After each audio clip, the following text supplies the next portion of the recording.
কথাই আছে মামার বাড়ি মধুর হাড়ি।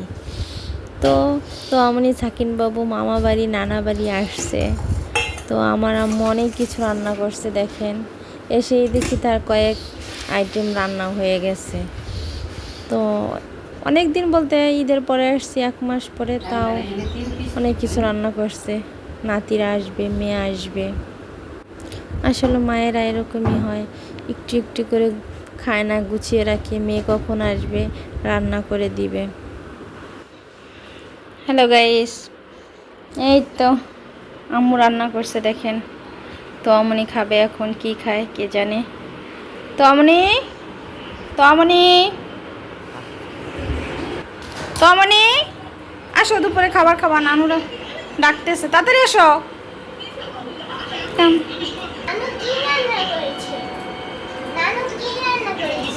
আসো দেখো, আসো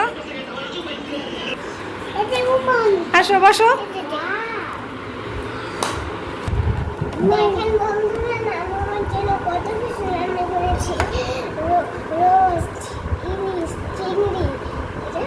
এটা গরুর গোশ, তুমি চেনো না?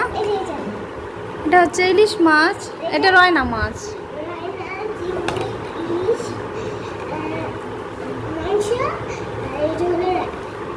হ্যাঁ, এখন তুমি কি হাত দিয়ে আজকে খাওয়া যাবে? আচ্ছা তাহলে খাও। হাত ধোবা না, আগেই খেতে পারছো, হাত দিয়ে এসো, যাও।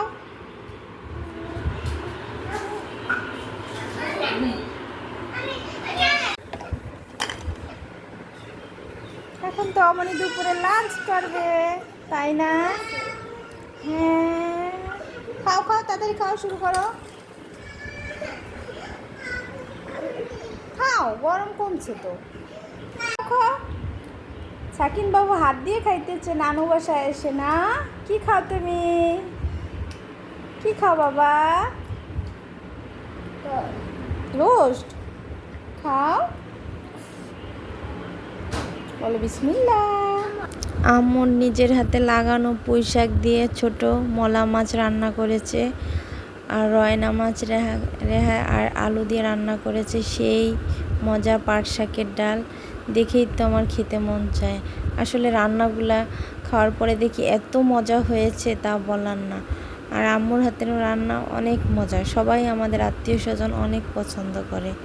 তো ভালো থাকবেন, সুস্থ থাকবেন, আল্লাহ হাফেজ।